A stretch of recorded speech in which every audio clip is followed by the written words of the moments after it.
What's going on, guys? Back with another Shorty 11th Gen video, and I honestly didn't expect us to be doing this, but y'all saw in the last video we got the truck, and then my father-in-law was going to be dropping it off at Firestone to get the oil change and get new brakes put on it before it gets put to work. Well, we got a quote back from Firestone, and they wanted $1,300 and some change just for the brakes, which we thought was absolutely ridiculous for the value of this truck. So ran down to the parts store, got some quotes, and I'm going to opt for doing it myself. Probably save him $600-700. So it was around $600 for all the parts and everything that we need, which thank goodness these trucks are 4-wheel disc, whatever you call it, disc all the way around. We do not have drum brakes like on the Larry, which was an absolute nightmare when I did that. So on the front, the rotors and the hubs are actually built in together, so that makes them more expensive.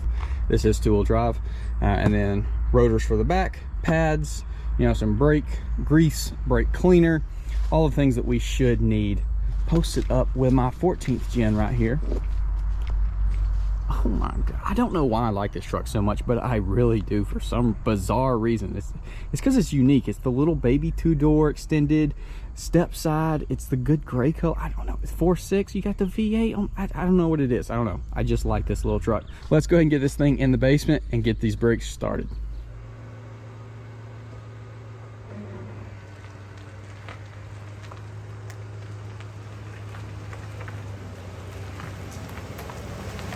All right, step one, jack your truck up, put a jack stand under it, take your wheel and tire off. All right, now we just need a 1/2 inch to take this caliper off. Got one down below. Then you got one up top. Now before you take these all the way out, we are gonna go ahead and remove our brake line so we can take this out and compress the caliper, because I don't have a tool or anything, so we're gonna have to do it in the vise. This is a 9/16. Copper washer stayed on the caliper, so make sure you get that. Not a bad idea to replace it while we got it off. Just gonna hook that up there. Now we're gonna go ahead and try to compress it some so that we can hopefully get it off. Make sure you take this guy off of there. I had to use my flashlight to line it up to get it to compress a little bit more, but now she's free. And go ahead and take our old pads off. Same deal, hang on to that guy. We're just gonna re-grease these guys right here, because that should not do that. That should push in and out really easily. So you're gonna just pull this little rubber piece back, and you can take these slide pins out. These are crusty, so I'm gonna hit that with some brake clean it all off, and then throw on some brake lubricant. Just push it back in there. And now, as you can see, it actually goes back out, whereas before it didn't. Make sure you put them back in the right spot. And now we got to take this guy off so that we can get the rotor off.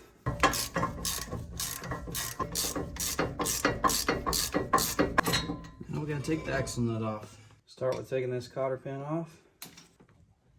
Take this little locking key off. Then you got a 36. I anticipate it being on there very, very tightly.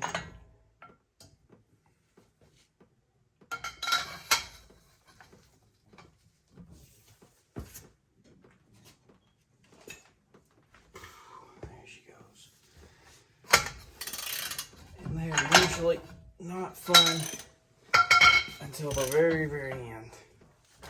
This one sucked right up until the end. And that's most likely due to the little lock washer that's on, or whatever you want to call it. And it does say do not reuse on here.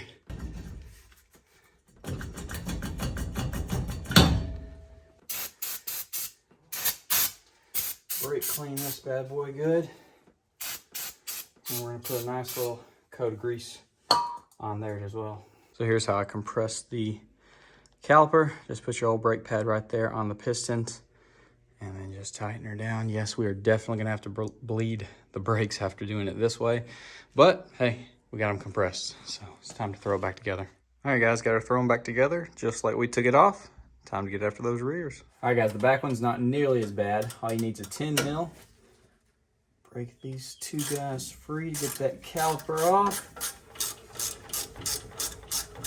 Press that piston. And try to do it all the way.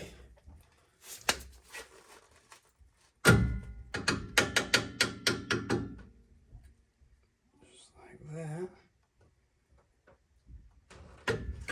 Then you won't have to fool with it when you get it off.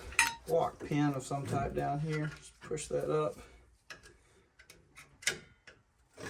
And this should rotate up. A little flat head help.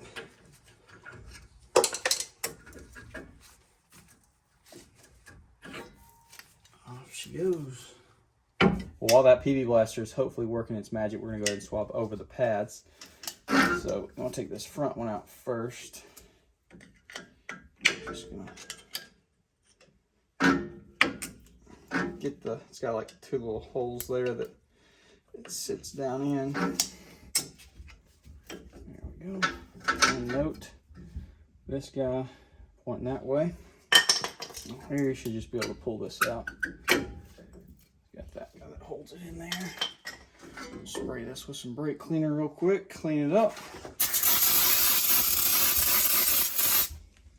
On this guy, it's just got these little 3 barbs. You want to try to pinch them together, get it in this piston.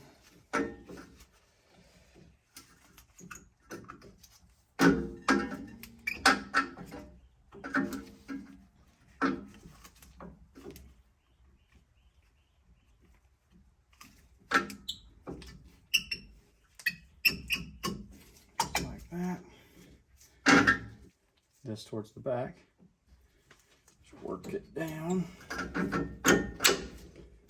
and it'll be perfectly flat, so don't just leave it like that. You got to make sure it's lined up perfectly, which that is, so that should slide over the rotor no problem.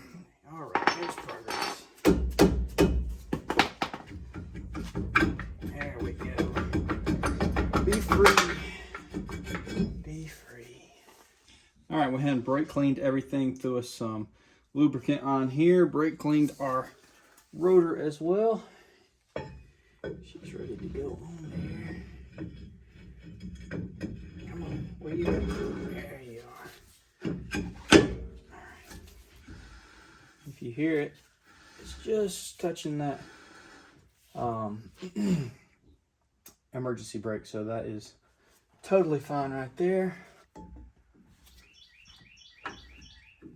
Make sure this one up top locks on. Get that out the way, and then oops, there, these little pins will slide in, prevent. So now she's locked in. Go ahead and throw our bolts in. Throw our wheels and tires back on. And yes, we are going to have to definitely bleed the system, but I'm going to go ahead and get it out, putt around in it, break the brakes in a little bit, and then when my father-in-law picks it up, he'll help me bleed the brakes. But we got to do a couple more things before then.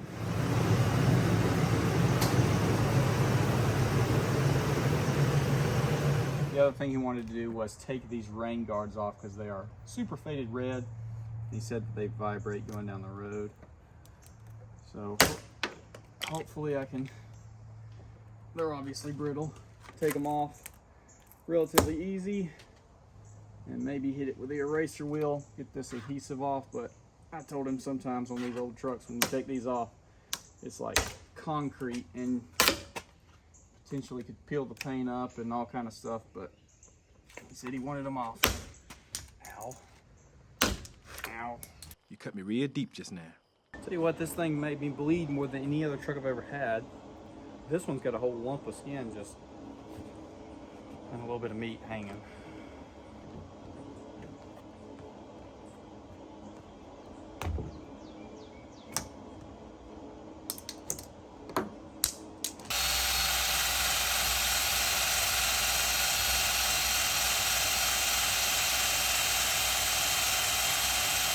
All right, guys, well, we are all done with the truck. Looking good, stopping good, thankfully. Mr. Brett came over this morning. We bled the system, took her for a spin. She's stopping amazing, and no more shuddering when you're slowing down now with the new rotors. So I got to drop it off tonight, tomorrow at his house. And then he said he's gonna drive it for like a week, make sure everything's feeling great. And then he's gonna drop it off with his workers and get it put to work. Hopefully it lives a long life. I think it will. Seems like a really solid truck. And like I keep saying, for whatever reason, man, I've really enjoyed this little thing. I think it's just because it's so nostalgic to my first truck. Definitely makes me want to get back in an 11th gen as a project for, I don't know, maybe this year sometime. That would be awesome. He does want to go by the junkyard and try to find a tailgate, which I told him might be fun because the tailgates are smaller on the step side. They're skinnier than the standard beds. So might be a little fun finding one. He's not real worried about it. If he can't, he can't. But he said he would like to get one just to, you know, that's really the main thing on the outside that's wrong with it. But either way, it's been a fun little truck. So I'm glad we got 2 videos out of it instead of just the first one, because I know there's a lot of 11th gen guys out there that y'all don't get any love, y'all don't see any content, because just nobody does anything with these trucks, and it's kind of sad, which definitely makes me want to get one. It just, oh man, I feel so at home in here. Feel so at home. So I don't know, man, should we throw it straight back and get another XLT like my first one, crew cab short bed XLT, or should we go for what was forever my dream truck, which was a King Ranch? I don't know, man. The King Ranch of this generation is the ultimate interior in my eyes. F1, F2, F3, all of them.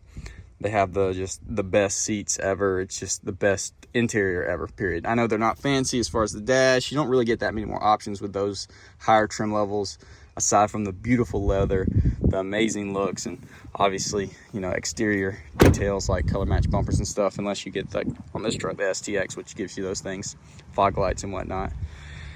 I wouldn't mind a Lariat either, but I do definitely prefer the King Ranch interior like everybody, because it's just amazing. But you know, with these trucks getting old, it's a little hard to find them with good interior, and you want that OG interior because it's just, oh my gosh. But I don't know, I wouldn't be opposed to getting another XLT and just doing work with it. But then again, King Ranch or Lariat would be insane. So probably the white two-tone, white and tan, or that dark forest green. Oh my gosh, so good. But yeah, hopefully y'all did enjoy. Hopefully for those that were here for the brake job video, got some good content and y'all swapped your brakes out. And those that just came here to hang out, hopefully y'all enjoyed. Comment down below, let me know, would y'all like another 11th gen on the channel? And with that said, I'll see y'all on the next one. A little bonus footage, because we got all the F1s out. So 10th gen, 11th gen, and 14th gen. Freaking awesome. All right, shorty. Well, you're all cleaned up, topped off on all your fluids, ready to have a long life. We'll see you hopefully around.